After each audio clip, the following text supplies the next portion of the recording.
Curious Lloyd. A good plot twist leaves the audience reeling, yet satisfied. It blindsides them, yet reflecting back on the story, they feel they should have seen it coming.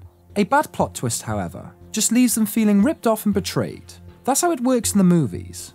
But anyway, the real world doesn't give a single care about your suspension of disbelief, yet history is full of tales. So sit back and enjoy as I reveal these twists that are surprisingly true.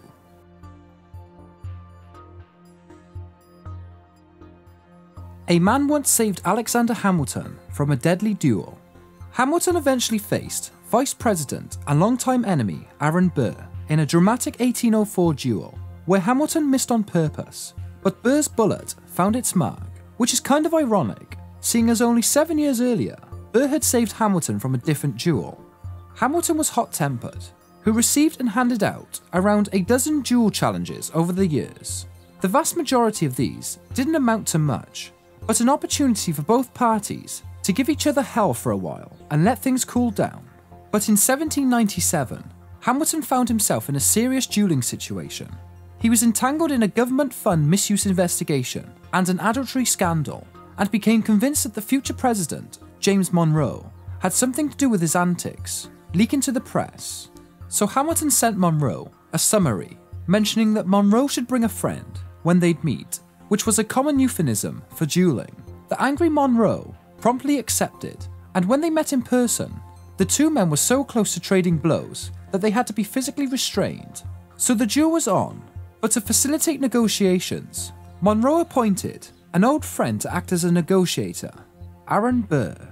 It was plain to Burr that the whole thing was just a simple misunderstanding that somehow escalated to the point of murder, so he started diffusing the situation. Burr worked double time to forge a truce between the two, relaying their messages while carefully omitting the worst of their insults. But in the end, nothing came of the duel, and Burr may have saved Hamilton's life. So really, when he killed Hamilton himself a few years later, Burr was kinda just taking back what he was owed.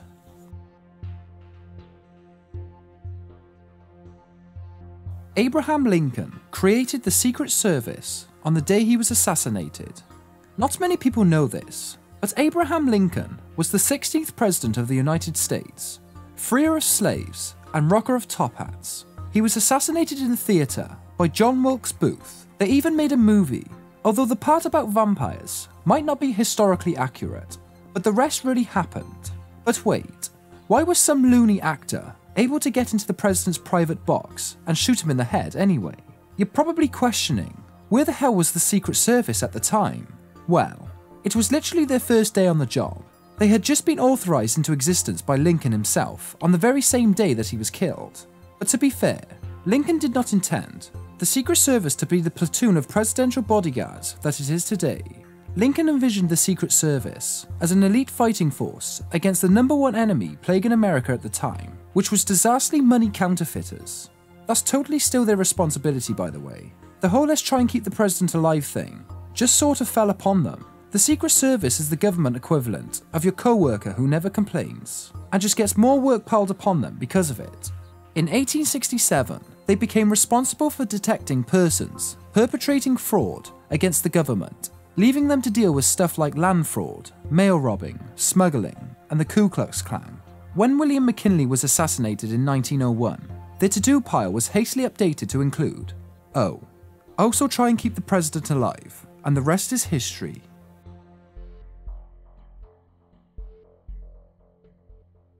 JFK may have dated Hitler's girlfriend. In 1941, Danish-born Inge Arvad was a hotshot journalist working for the Washington Times-Herald. She was also a former beauty queen and actress. When she first set out to interview John F. Kennedy, there's really only one way things could have gone. Although Kennedy was just a 24-year-old Navy assigned at the time, the two began a year-long affair that might have ended up in marriage, if not for JFK's father Joe, who was interfering with the relationship. Old Joe's reasons were typical, which were being an overprotective father.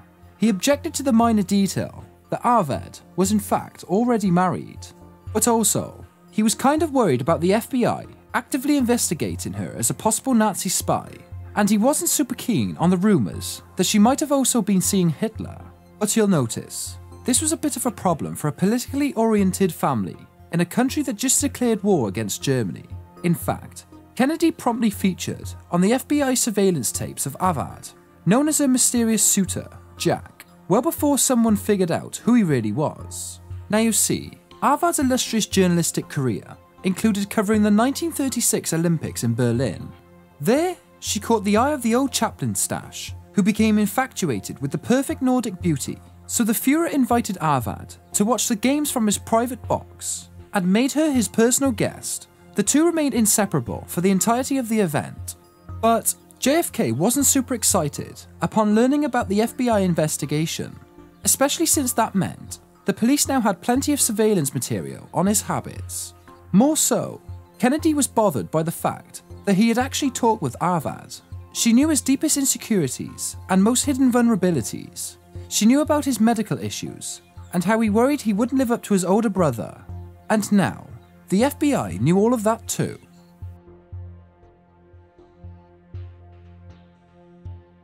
The captain who ferried Darwin to the Galapagos became a fierce critic of Darwinism. Robert Fitzroy was a captain of HMS Beagle, the ship that carried Charles Darwin to the Galapagos Islands, where he would reach the epiphanies that led his theory of natural selection, the precursor to evolution. The wealthy, strapping, intelligent Fitzroy was not only a celebrity of his time, but also a scientifically minded Renaissance man himself. He got on very well with Darwin for the duration of their 5-year trip, which made it all the more surprising when he became an absurdly devoted critic of Darwinism. Captain Fitzroy was a temperamental man who didn't have much luck in life. His fame, fortune, and political power slowly dwindled. He sought solace in religion and became a committed Christian fundamentalist by the time Darwin published The Origin of Species in 1859. Fitzroy thought the whole apes are our ancestors thing was particular crap, and made sure Darwin knew this via several letters of condemnation. By 1860, Fitzroy was in full impotent rage mode and actually turned up to the Great Wilberforce Huxley-Oxford evolution debate to renounce Darwin's theories in person. So you have two guesses as to how that went for him.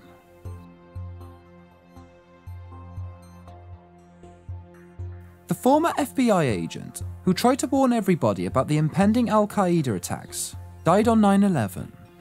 You could say John O'Neill was a bit of an office nuisance. He's that type of guy who won't shut up about that one little thing that nobody else cares about. But O'Neill kept prattling on about the possibility of an Al-Qaeda orchestrated terror attack within the United States. O'Neill wasn't the easiest guy to work with, though he rose to the rank of Chief of Counterterrorism for the FBI and managed to track down the 1993 World Trade Center bomber, although he was still a divisive figure. Although he was brilliant, he was both arrogant and brash, and so bullish about his theories that others often actively ignored him. Unfortunately, this included his theory that the FBI and CIA needed to start preparing for the inevitable major terror attack on home soil, likely perpetrated by Al-Qaeda. In the summer of 2001, the rest of the Bureau finally caught on and started looking into the whole attack on the American soil thing. But that was too late for O'Neill. He'd been worn out by financial troubles, intense personal and professional problems, and a growing paranoia about enemies within the intelligence community.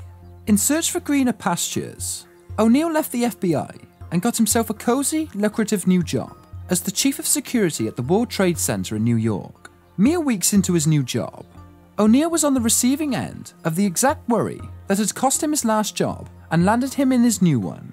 He was one of the thousands of victims who perished in the 9/11 attacks.